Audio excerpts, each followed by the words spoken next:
أعوذ بالله السميع العليم من الشيطان اللعين الرجيم. بسم الله الرحمن الرحيم. الحمد لله رب العالمين، والصلاة والسلام على سيدنا وشفيعنا أبي القاسم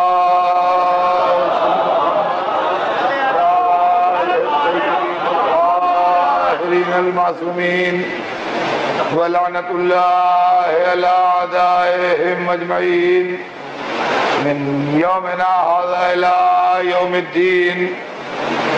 أما بعد، فقد قال الله سبحانه تبارك وتعالى في كتابه المبين وهو أصدق الصادقين: ولا تلبسوا الحق بالباطل وتكتموا الحق وانتم تعلمون. صلوات محمد.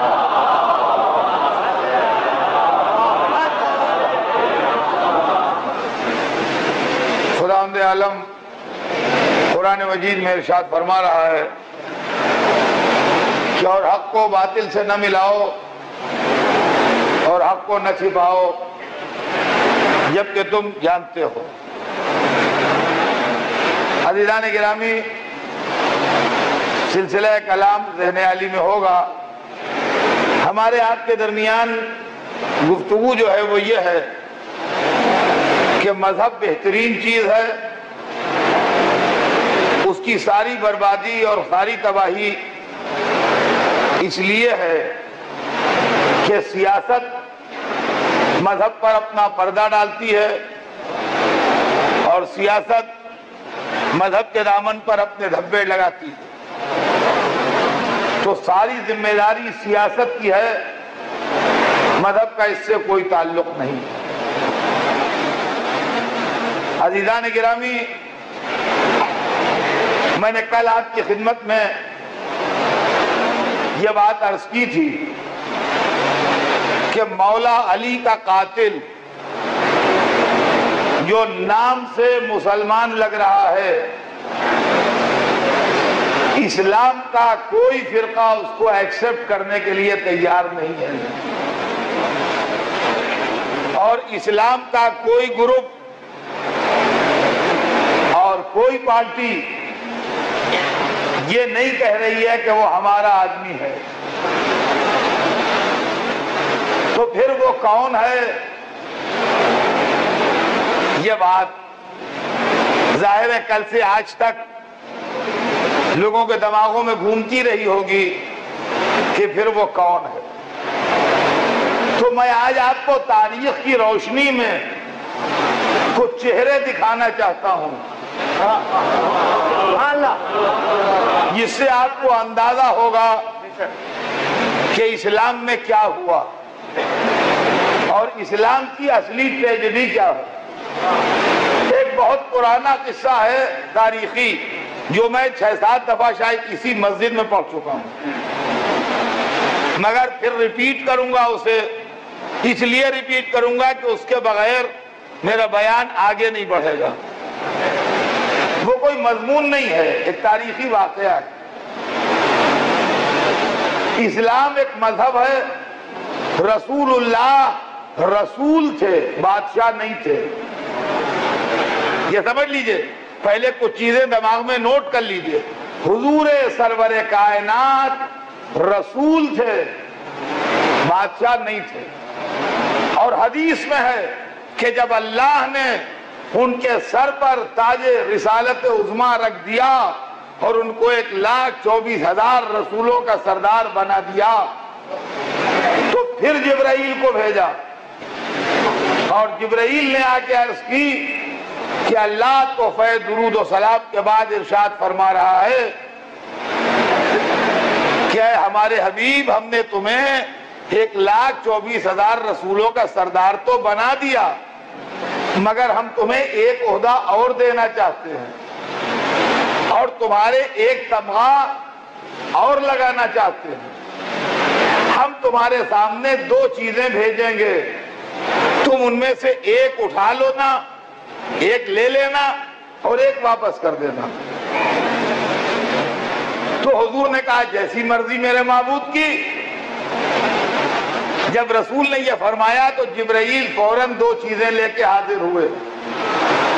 کہا یا رسول اللہ، اللہ نے فرمایا ہے کہ یا تو آپ پوری دنیا کی بادشاہت لے لیجئے،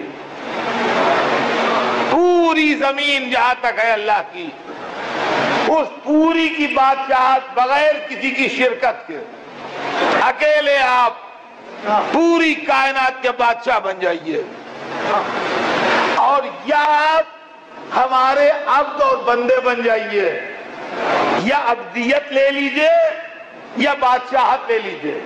رسول نے 1 سیکنڈ کی دیر لگائے بغیر فرمایا کہ جبرائیل بادشاہت واپس کر دو، مجھے اللہ کی عبدیت چاہیے ہے۔ چنانچہ عبدیت محمد کا مرتبہ اتنا بلند ہوا کہ نماز میں ذکر رسالت سے پہلے ذکر عبدیت ہے، وَأَشْهَدُ أَنَّ مُحَمَّدًا عَبْدُهُ وَرَسُولُهُ۔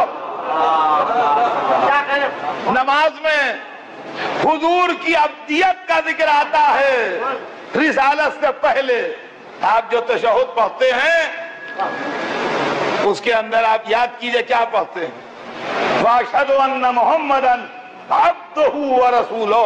ہم گواہی دیتے ہیں کہ محمد اس کے عبد ہیں اور رسول ہیں۔ معلومہ عبدیت کوئی ایسی چیز ہے جو رسالت سے پہلے بیان ہو رہی ہے۔ اور سنیے، جب اللہ نے رسول کو معراج پر بلایا تو یہ نہیں کہا کہ اپنے رسول کو لے گیا، اپنے نبی کو لے گیا، اپنے حبیب کو لے گیا، سبحان الذی اسریٰ بعبدہ، اپنے عبد کو لے گیا۔ معلومہ معراج بھی ہوئی تو عبدیت بھی ہوئی۔ عزیزان گرامی، یہاں عبدیت پر زور ہے، حضور بادشاہ نہیں ہے، نہ بادشاہت کا دعویٰ ہے۔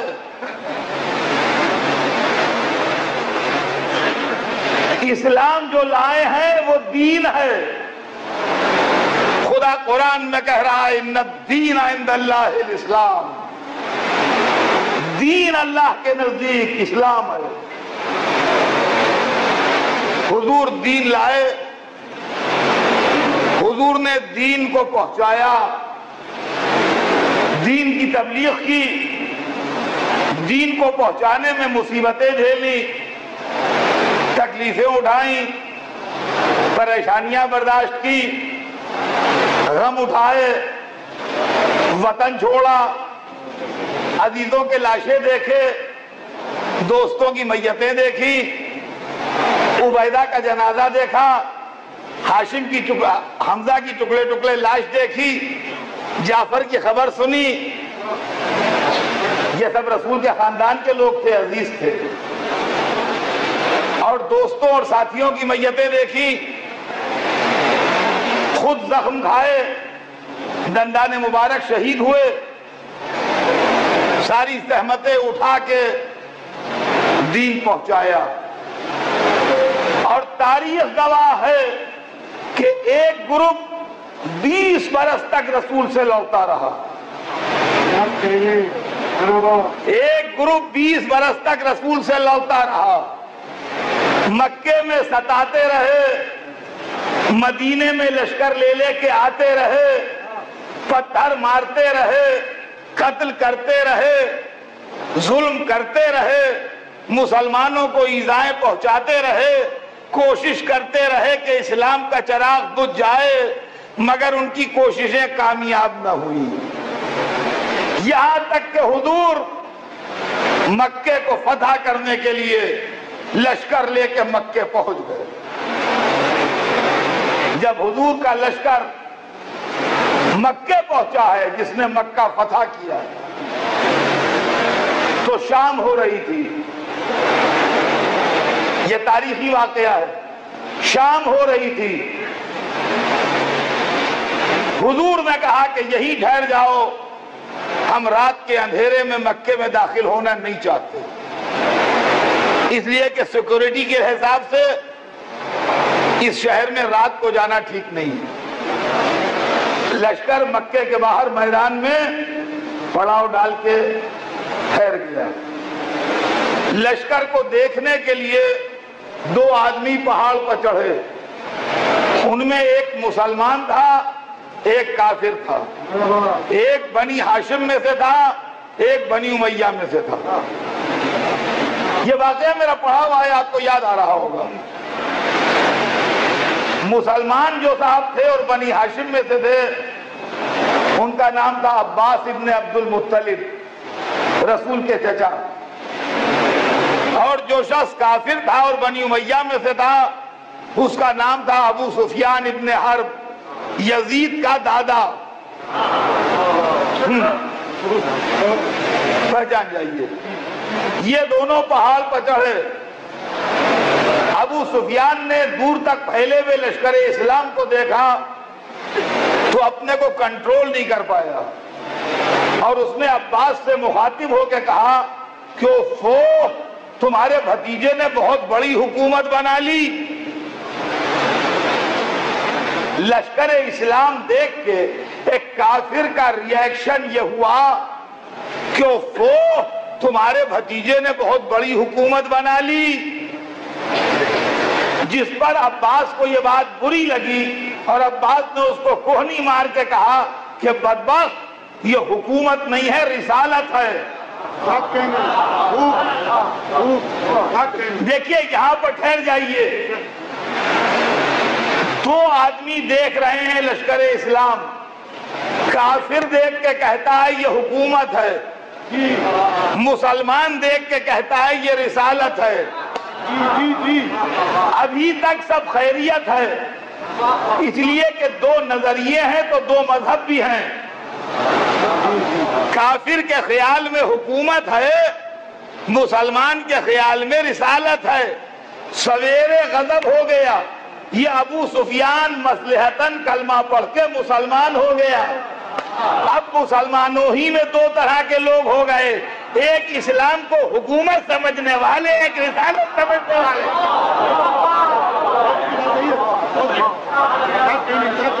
غور کی جگہ، مسلمانوں میں دو طرح کے لوگ ہو گئے، ایک حکومت سمجھنے والے، ایک رسالت سمجھنے والے۔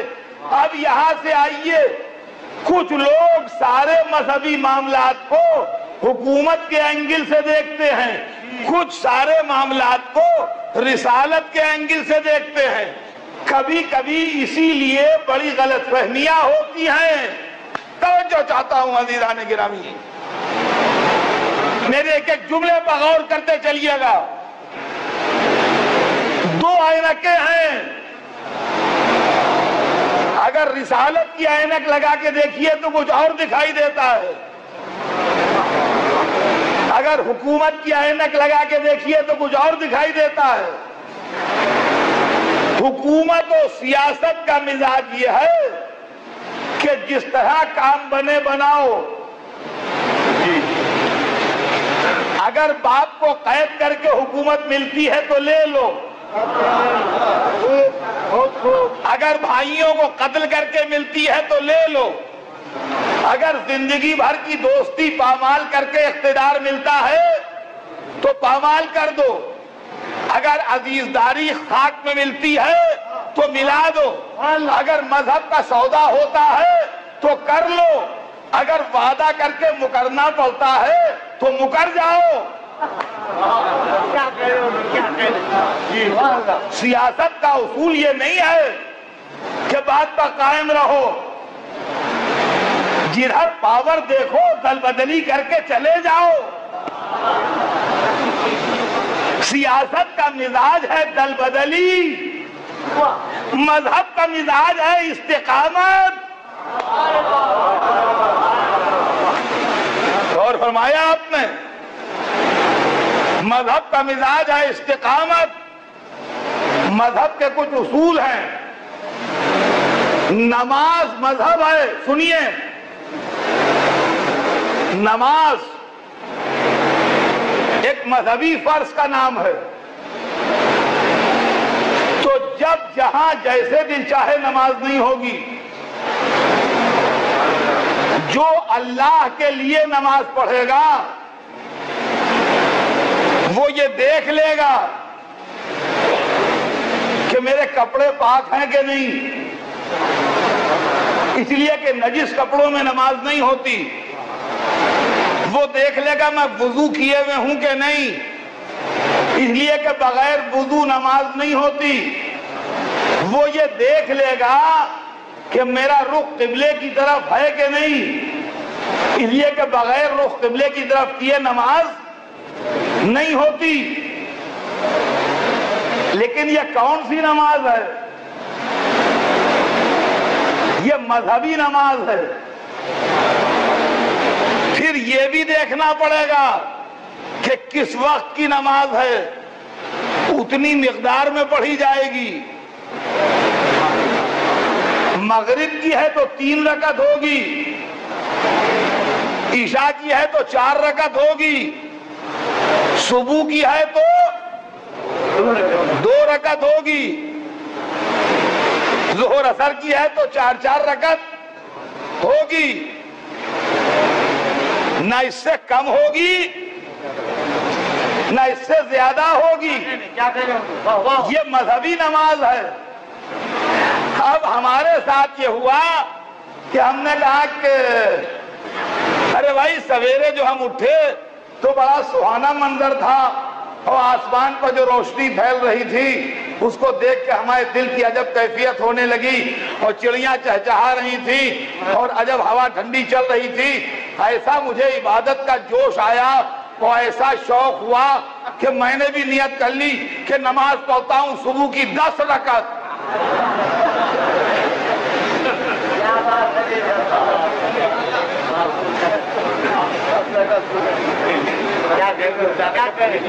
اور جناب میں نے بڑے خلوص سے 10 رکعت نماز پڑھی۔ آپ کسی عالم سے پوچھ لیجئے کسی فرقے کے کہ یہ کیا کیا اس شخص نے، کہا یہ بے دین ہے، کم بخت کافر ہے، مشرک ہے، خدا کہتا ہے 2 رکعت، یہ پڑھتا ہے 10 رکعت۔ یہ نماز منہ مار دی جائے گی، یہ جہنم میں جائے گا یہ نماز پڑھ کے۔ پڑھ رہا ہوں وہی سورہ ہم، پڑھ رہا ہوں وہی سورہ قل هو اللہ، پڑھ رہا ہوں وہی سبحان ربی العظیم، وہی سبحان ربی الاعلیٰ، زبان تو وہی ہے جو نماز میں پڑھا جاتا ہے، لیکن فتویٰ یہ آ رہا ہے کہ جہنمی۔ معلوم ہوا کہ جب حق سے ہٹ کے حق بات بھی کہی جائے تو بیکار ہے، حق سے ہٹ کے حق بات کہی جائے تو بیکار ہے۔ اب جو خوارج علی کے سامنے قرآن پڑھ رہے تھے، یہ قرآن ویسے ہی ہے جیسے کوئی 10 رکعت صبح کی نماز پڑھا۔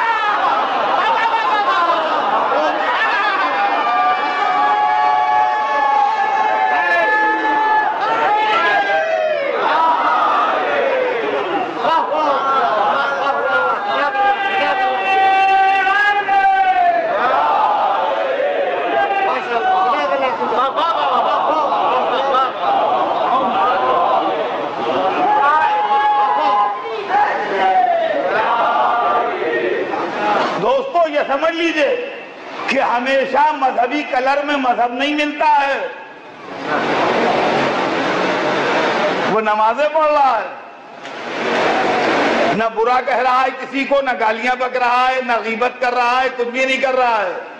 وہی سورہ الحمد، وہی قل هو اللہ، وہی بحول اللہ، وہی سبحان اللہ، وہی الحمدللہ، مگر اسی میں ڈوبتا چلا جا رہا ہے، اس لیے کہ صبح کی 10 رکعت پڑھ رہا ہے۔ اور ہم نے تو ایک تو یہ ہے کہ حد سے زیادہ بڑھی ہوئی مذہبیت، ہاں یہ سمجھ لیجئے مذہبیت بھی ایک حد تک ٹھیک ہے، ہاں دیکھیں کھانا پکتا ہے، بریانی پکتی ہے، ارے مزے کی مثال دوں تو ایک حد تک اس کے اندر ہیٹ چاہیے ہے کہ گوشت اور چاول وغیرہ جو ہیں وہ گل جائیں، لیکن اگر آپ نے اس سے زیادہ اس کے اندر آگ جلا دی تو اب جو دیکھا تو معلوم ہے سب جلا پڑا ہوا ہے.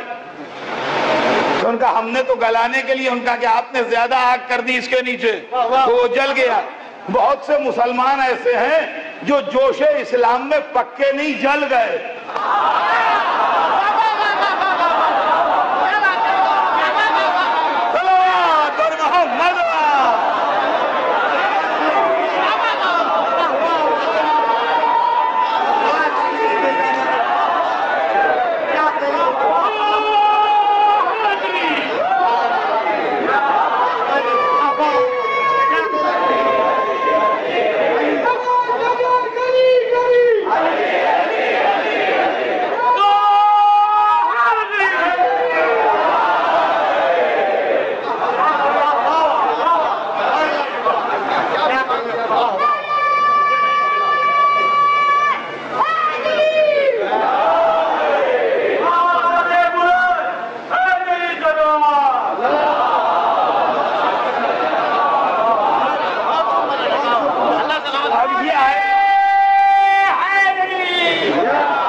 اب یہ ایسے پکے پڑ گئے وہ اتنے کھڑے مذہبی ہو گئے کہ ان کو ذکر علی بدعت معلوم ہونے لگا, مجلس حسین حرام دکھائی دینے لگی, روضہ رسول کا چومنا شرک دکھائی دینے لگا, اللہ کے خاص بندے ہو گئے.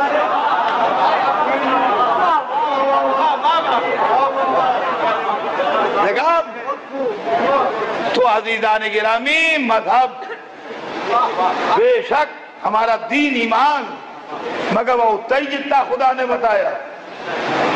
نماز صبح کی 2 رکعت,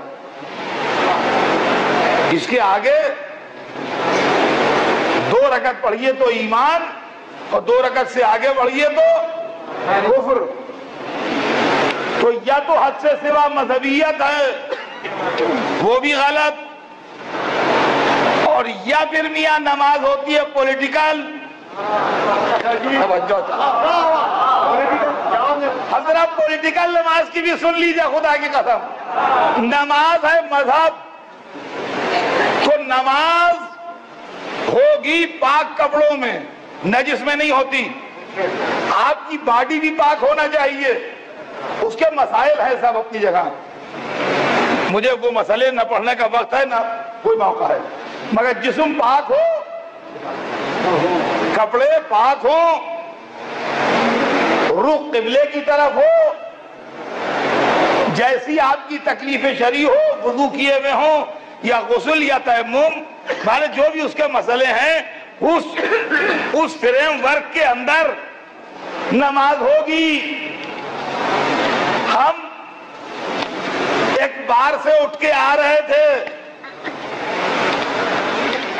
کچھ لوگ ہمارے ساتھ بھی تھے, ہم مسلم لیڈر بھی تھے.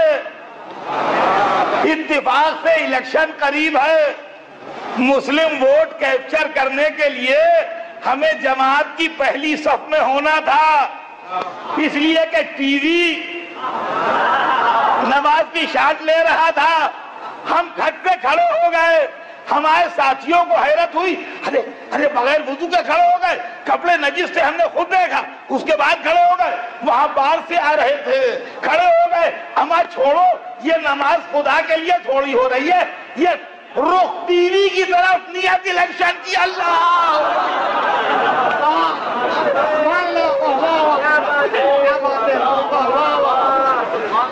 تو عزیزان گرامی, آپ کون سی نماز کی بات کر رہے ہیں؟ آپ مذہبی نماز کی بات کر رہے ہیں جس کے اندر کپڑے پاک ہوں, جس کے اندر لباس پاک ہو, جسم پاک ہو, وضو ہو. یا جتنی دیر میں وضو کریں گے ٹی وی والا شاٹ لے کے چلا جائے گا. کیا بات کہی آپ سمجھتے ہیں؟ تو یہ نماز پولیٹیکل ہوتی ہے. مذہب کو سیاست میں نقصان پہنچایا. اب جب اسلام میں ایسے لوگ داخل ہو گئے اسلام کو حکومت سمجھتے تھے تو وہ ہر وہ کام کریں گے جس سے حکومت کو وہ کیپچر کریں گے، ہر وہ کام کریں گے جس سے اقتدار پر ان کا قبضہ ہو، ہر وہ کام کریں گے جس سے پاور ان کے ہاتھ میں آئے۔ کیا آج کی دنیا میں آپ سب نہیں دیکھ رہے ہیں؟ ہم لوگ کیا ان باتوں سے ناواقف ہیں؟ کیا سیاست کی دنیا میں کیا ہوتا ہے ہمیں نہیں معلوم ہے؟ جو آج ہوتا ہے وہی کل ہوتا تھا۔ کیا آج الیکشن میں ووٹ بٹورنے کے لیے مسلم کارڈ، ریلیجس کارڈ نہیں استعمال ہوتا؟ انسانی جان کیسی، زندگی کیسی، یہ سب فلسفے کی باتیں ہیں، یہ سب واس کی باتیں ہیں۔ اگر شہروں میں آگ لگا کے پاور ملے تو لے لو، اگر خون کے دریا سے گزر کے اقتدار ملے تو لے لو، اگر گردنیں کاٹ کے ملے تو لے لو۔ اس کا نام ہے سیاست۔ اور مذہب کیا کہتا ہے؟ مذہب کہتا ہے خبردار، کسی پر ظلم نہ کرنا ورنہ جہنم کھینچ لے گا۔ سیاست کہتی ہے کہ لاکھوں مر جائیں تو مار ڈالو، اور مذہب کا رہنما اپنے قاتل کے لیے وصیت کرتا ہے اپنے بیٹے کو کہ بیٹا حسن، اگر میں نہ بچوں تو ابن ملجم کے ایک ہی بار لگانا، کئی نہ لگانا، اس لیے کہ اس نے ایک ضربت لگائی ہے مجھے۔ یہ مذہب ہے۔ آپ مولا علی کی وصیت پڑھیے، امام حسن کو وصیت کی ہے، نہج البلاغہ میں ہے کہ بیٹا اگر میں نہ بچوں تو میرے قاتل کے ایک ہی وار لگانا، اس لیے کہ اس نے ایک وار لگایا ہے مجھے، اس کے جسم کو ٹکڑے ٹکڑے نہ کرنا۔ یہ مذہب ہے جو اپنے قاتل کے لیے بھی وصیت کرتا ہے۔ وہ سیاست ہے جو اپنے باپ اور بھائی اور اولاد کی پرواہ نہیں کرتی ہے۔ قرآن کسی بے گناہ کو مارنے کے خلاف ہے، اس لیے کہ قرآن مذہبی کتاب ہے، قرآن کوئی سیاسی کتاب نہیں ہے۔ قرآن نے بار بار یہ آیت ریپیٹ کی ہے، لا یعذر وازرۃ وزر اخری، ایک آدمی دوسرے آدمی کے کیے کا بوجھ نہیں اٹھائے گا۔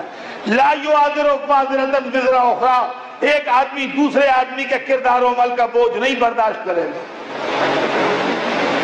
قرآن کا یہ اعلان عام ہے کہ مجرم کو سزا دیجئے، مجرم کے بدلے بے قصور کو سزا نہ دیجئے۔ عزیزان گرامی، آج بہتیرے سوال ہوتے ہیں اور دو طرف سے ہوتے ہیں۔ کچھ لوگ کہتے ہیں ارے صاحب عقل میں نہیں آتا، آئیں ارے رسول کے نمازے کو مار ڈالا، آئیں ارے فرزند رسول، ایسا سمجھ میں نہیں آتا، عقل کام نہیں کرتی۔ ارے رسول کی نواسیوں کو قیدی بنا لیا، ان کے سر سے چادریں چھین لی، عقل کام نہیں کرتی۔ ارے حضرت علی کو شہید کر دیا، جن کو رسول نے کہا کہ علی مجھ سے وہ نسبت ہے جو ہارون کو موسیٰ سے ہے، جو آغوش رسول کے پالے، جو رسول کے داماد، جو رسول کے خلیفہ، ان کو مار ڈالا۔ عقل کام نہیں کرتی۔ ارے امام حسن سبط اکبر، ان کو شہید کر دیا۔ ارے فاطمہ زہرا پر ظلم ہوئے، دماغ کام نہیں کرتا۔ صاحب آیا تطہیر بنت رسول. عزیزان گرامی، ایک طرف تو یہ سوال ہوتے ہیں، ایک گروپ وہ ہے جس کی سمجھ میں یہ باتیں نہیں آتی، دوسرا گروپ وہ ہے جس کی سمجھ میں یہ نہیں آتا کہ صاحب ہماری سمجھ میں نہیں آتا کہ جب امام حسین کو معلوم تھا کہ شہید ہو جائیں گے تو گئے کیوں. ایک گروپ وہ ہے جس کی سمجھ میں یہ نہیں آتا کہ جب معلوم تھا کہ رسول کے نواسے ہیں تو شہید کیا کیوں. ایک کی سمجھ میں یہ نہیں آتا کہ جب معلوم تھا کہ قتل ہو جائیں گے تو گئے کیوں. صاحب جب معلوم تھا کہ بیویاں اسیر ہو جائیں گی تو لے کیوں گئے. جب معلوم تھا کہ غدار ہیں یہ لوگ تو ان سے بات کیوں کی. ایک گروہ کی سمجھ میں وہ نہیں آتا، ایک گروہ کی سمجھ میں یہ نہیں آتا. دیکھیے یہ دونوں باتیں اس لیے سمجھ میں نہیں آتی کہ کچھ لوگ پالیٹکس کو ریلیجس اینک سے دیکھتے ہیں اور کچھ ریلیجن کو پالیٹکس کی اینک سے دیکھتے ہیں. یہ معاملہ ہے. وہ مذہب کو دیکھ رہے ہیں سیاست کی اینک سے اور آپ سیاست کو دیکھ رہے ہیں مذہب کی اینک سے. رسول کون، آل رسول کون، قرآن کیسا، آیہ تطہیر کیسی، سورہ دہر کیسا، آیہ مباہلہ کیسی، یہ سب مذہب کی باتیں ہیں. سیاست کی دنیا میں اس کا کیا مقام، سیاست کی دنیا میں اس کا کیا مقام، اور حکومت حاصل کرنے کے راستے میں قرآن کیسا، حدیث کیسی، رسول کا نواسا کیسا. رسول ملے تو مار ڈالیں، آپ نواسے کی بات لیے پھر رہے ہیں. آپ سیاست کے عمل کو مذہب کی اینک لگا کے دیکھ رہے ہیں، اس لیے آپ کی سمجھ میں نہیں آ رہا ہے.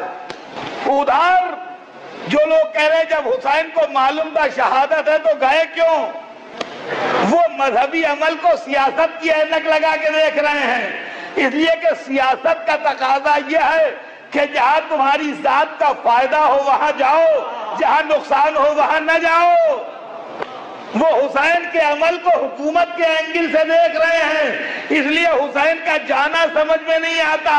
آپ دشمن کے عمل کو مذہب کے اینگل سے دیکھ رہے ہیں، اس لیے شہادت حسین سمجھ میں نہیں آتی. ارے جب دو اسلام مکس ہو گئے، یعنی حکومت والا اسلام اور مذہب والا اسلام، تو کربلا میں حسین ہی نے تو دونوں کو لا کے الگ کیا.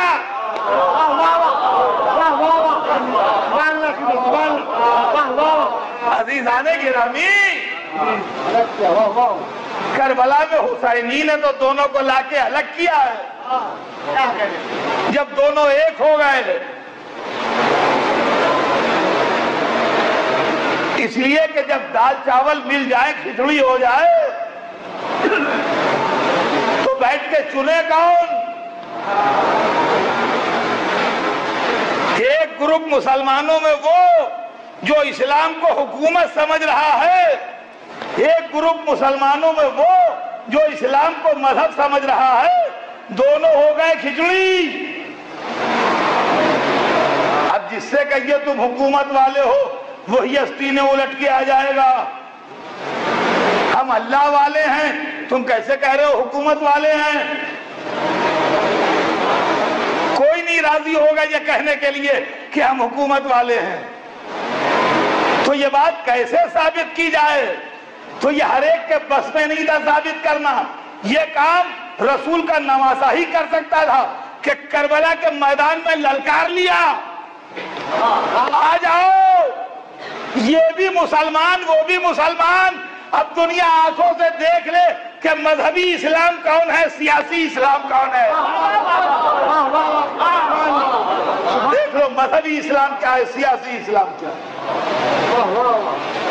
اور عزیزان گرامی، یہی سیاست تھی چہرے پر اسلام کی نقاب ڈالے ہوئے جس نے علی کو قتل کیا. اور یہی سیاست تھی جس نے حسن کو زہر پلایا، اور اسی سیاست کو حسین کربلا کے میدان میں کھینچ لائے۔ اب پہچانا آپ نے کہ دہشت گرد کون تھے جنہوں نے مذہب کے نام پر سیاست کا کھیل کھیلا تھا۔ بس اب ایک بات میں بہت ادب سے کہوں گا ساری امت مسلمہ سے کہ جس طرح آتنکواد جرم ہے، اسی طرح آتنکوادیوں کو اپنے گھر میں چھپانا بھی جرم ہے۔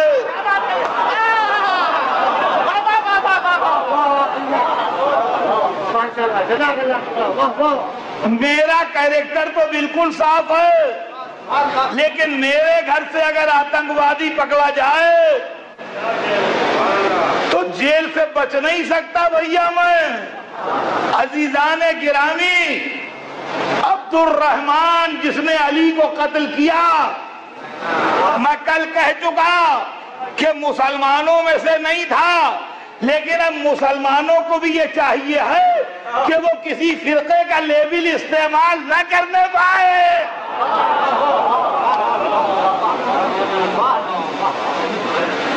وہ کسی فرقے کا لیبل استعمال نہ کرنے پائے اسلام میں رہنے کے لیے۔ اور مفتیان اسلام سے بھی ہاتھ جوڑ کے گزارش ہے کہ جب آپ فتویٰ دینے میں اتنے تیز ہیں کہ جو ماتم کرے وہ کافر، جو مجلس میں جائے وہ کافر، تو جو علی کو قتل کرے اس کو کفر کا فتویٰ دے کے چھٹکارا پائیے۔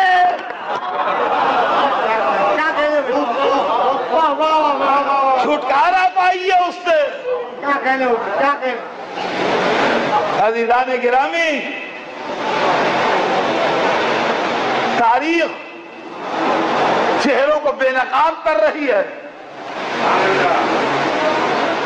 صرف ایک بات، آج کا وقت تمام ہے، جو کچھ بھی عرض کرنا ہے زندگی رہی تو کل عرض کروں گا، لیکن آج صرف اتنا عرض کرنا ہے کہ رسول کے نواسے کو 3 دن کا بھوکا پیاسا جس شخص نے قتل کیا وہ خالی ایک بادشاہ نہیں تھا کہ جو آپ کہیے ہمیں اس سے کوئی لینا دینا نہیں، وہ نیابت رسول کا دعوے دار تھا۔ وہ اپنے کو امیر المومنین و خلیفہ المسلمین کہہ رہا تھا۔ یہ ملت کے لیے لمحہ فکریہ ہے۔ رات کو جب گھر میں لیٹیے تو سوچئے کہ حسین کا قاتل یزید اپنے کو امیر المومنین و خلیفۃ المسلمین کہلوا رہا تھا، اپنے کو نائب رسول کہلوا رہا تھا۔ ہر جمعے میں جہاں تک اس کی حکومت تھی اس کا نام کا خطبہ پڑھا جاتا تھا۔ اب میں آپ سے سوال کرتا ہوں کہ یہ عمل جو عالم اسلام میں ہو رہا تھا اس کو آپ برحق مانتے ہیں کہ غلط مانتے ہیں؟ یزید تخت اقتدار اسلامی پر بیٹھ کے جب اپنے کو امیر المومنین و خلیفۃ المسلمین و جانشین رسول و نائب ختمی مرتبت کہہ رہا ہے تو اس کا یہ دعویٰ حق بجانب ہے یا جھوٹا ہے؟ اگر حق بجانب ہے تو اس کا مطلب یہ ہے کہ حسین کے قاتل آج بھی ہیں، اور اگر یہ دعویٰ جھوٹا ہے تو کیا ایک جھوٹے کو حق ہے کہ نیابت رسول کا دعویٰ کرے؟ اور جب جھوٹوں کے ہاتھ میں اسلام کی قیادت آ جائے تو اسلام کو برے دن دیکھنا نہ پڑیں گے تو کیا اچھے دن دیکھے گا؟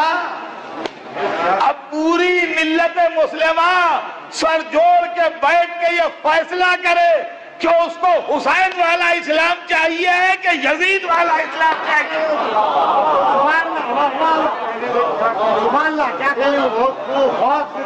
بس اتنی سی بات کو اس کو فیصلہ کرنا.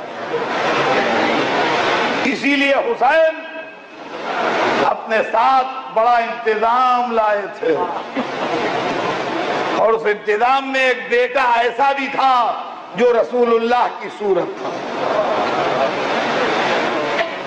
اللہ اپنے حبیب کی صورت کو دوبارہ دنیا میں ریپیٹ نہ کرتا، مگر شاید اتمام حجت کے لیے حسین کو ایک بیٹا ایسا دیا گیا تھا جو شبیہ رسول ہو. اور حسین نے اس بیٹے کو راہ خدا میں قربان کر کے بتایا کہ جو مسلمان ہونے کا دعویٰ کر رہے ہیں ان کو اگر محمد بھی ملتے تو یہ قتل کر دیتے، جیسے تصویر محمد کو انہوں نے تلواروں سے ٹکڑے ٹکڑے کیے. میرے دوستو، نویں رات آ گئی، صرف کل کی ایک رات باقی ہے، اور اس کے بعد جو زندہ رہے گا سال آئندہ پھر آئے. آج کی رات ہم لوگ علی اکبر کا ماتم کرتے ہیں. وہ علی اکبر جو رسول اللہ کی صورت تھے، وہ علی اکبر جن کے لیے حسین نے کہا تھا کہ اشبہ الناس خلقا و خلقا و منطقا برسولک، یہ میرا بیٹا اے اللہ تیرے رسول سے سب سے زیادہ مشابہ ہے، خلق میں، خلق میں اور بول چال. اللہ نے علی اکبر کو صورت دی تھی رسول کی، تو علی اکبر نے مزاج پیدا کیا رسول کا، اور گفتگو میں لہجے میں وہی کیفیت تھی اور وہی کشش تھی جو رسول کے لہجے میں تھی. روایت بتاتی ہے سب کے آخر میں جب اجازت لینے آئے تو حسین نے پہلے سب سے اجازت دی تھی، مگر اصحاب نے جانے نہ دیا تھا. جب سب شہید ہو گئے تو علی اکبر آئے. حسین نے ہر ایک کو روکا، علی اکبر کو نہیں روکا. کہا جاؤ میرے لال، خیمے میں اہل حرم سے رخصت ہو. علی اکبر خیمے میں گئے.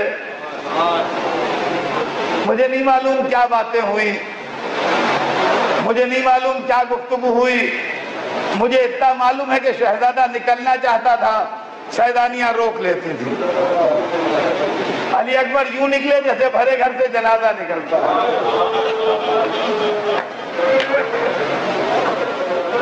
اور اب اس کے بعد مقتل میں آئے، بڑی شان سے لڑے.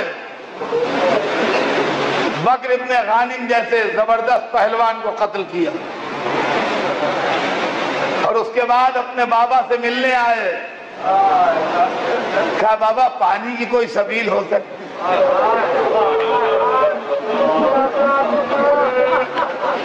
باپ نے کہا بیٹا اپنی زبان میرے دہن میں دے دو.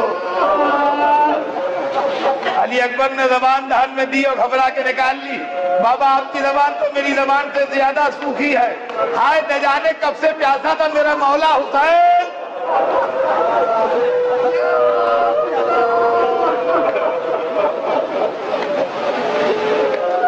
بیٹے کو تسلی دی. کہا بیٹا ان قریب تیرے دادا تجھے آب کوثر سے سیراب کرے. یہ کہہ کے علی اکبر کو رخصت کیا، اور اب در خیمہ پر ایسے کھڑے ہوئے جیسے کسی کا انتظار ہو. ادھر علی اکبر نے ایک دفعہ آواز دی. ہر شہید نے حسین کو پکارا، علی اکبر نے پکارا نہیں، اس لیے کہ دوسرے شہیدوں نے جب پکارا تو حسین اکیلے نہیں تھے، کسی کے ساتھ گئے. علی اکبر جب مقتل میں تھے تو حسین اکیلے تھے.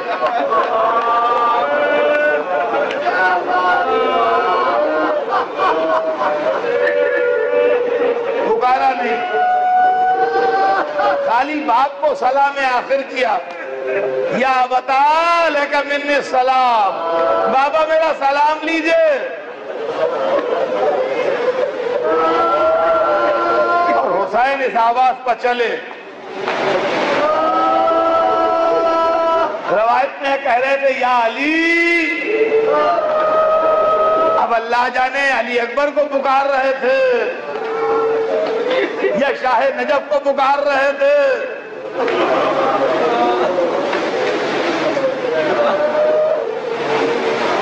پہنچ گئے, اور جب پہنچ گئے تو دیکھا بیٹا آخری سانسیں لے رہا ہے. جا کے بیٹے کے پاس بیٹھے, آواز دی ولدی, میرے بیٹے علی اکبر. اور علی اکبر نے آنکھیں کھولی. عجب جملہ کہا, شاید خیال ہو کہ باپ سے پیاس کی شکایت کی تھی تو باپ کو تسلی دے دوں. کہا بابا میرے دادا آ گئے ہیں, ہاتھ پہ جام کوثر لیے ہیں.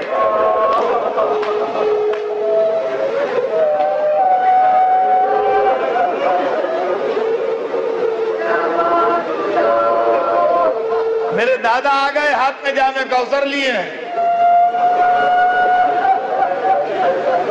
باپ نے بیٹے کو دیکھا.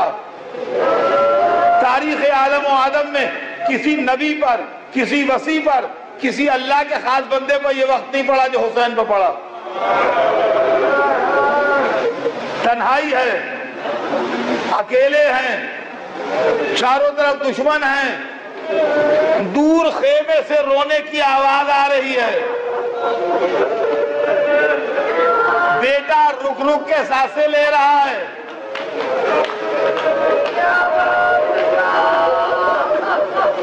اس کے جسم کو دیکھتے ہیں تو یہ لگتا ہے کہ برچی کا پھل سینے میں اتر کے ٹوٹ گیا ہے. باپ کو بیٹے کی تکلیف کا احساس ہوا. آسمان کو دیکھا, اپنی تنہائی کو دیکھا, علی اکبر کی تکلیف کو دیکھا. آستینیں الٹی, ایک ہاتھ زمین پر ٹیکا, ایک ہاتھ سے برچی کا پھل پکڑا, آواز دی بسم اللہ و باللہ علی ملت رسول اللہ. یہ کہہ کے پھل نکالا. پھل تو نکل آیا مگر علی اکبر کا دم بھی نکل گیا. ہاں 2 منٹ ابھی مصائب اور پڑھوں گا. منہ بمو رکھ دیا. یا بنیا لقد استراحت من کرب الدنیا, اے بیٹا دنیا کی سختی سے چھوٹ گئے, اپنے باپ کو اکیلا چھوڑ گئے.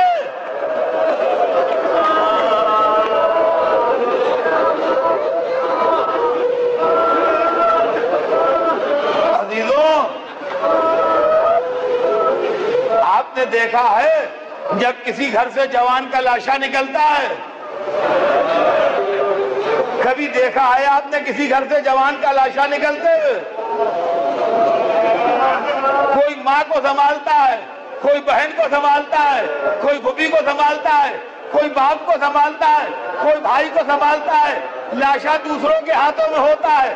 یہاں ایک جوان کی میت پڑی ہے, اکیلا باپ بیٹھا ہے, میت خیمے تک جانا ہے.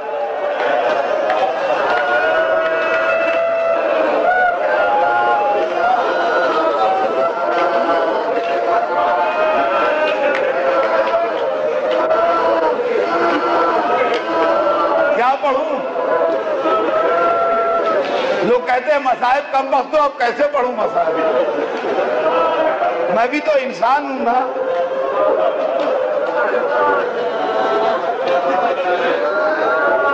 جتنی میری بہنیں آئی ہیں اور جتنے میرے بھائی آئے ہیں, میں سب سے کہتا ہوں کربلا چلو. بہنوں تم خیمے میں جاؤ, کوئی زینب کو سنبھالو, کوئی لیلا کو سنبھالو, کوئی سکینہ کو سنبھالو.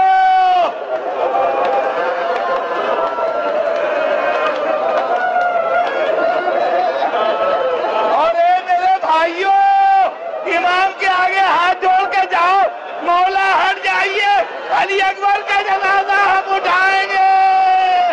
ارے باپ نے سینے سے سینہ ملایا، میت کو لے کے کھڑے ہوئے، چند قدم چلے، زینب کبریٰ نکل آئی. واہ علی اکبرہ، واہ ثمرۃ فؤادہ، واہ قرۃ عینہ.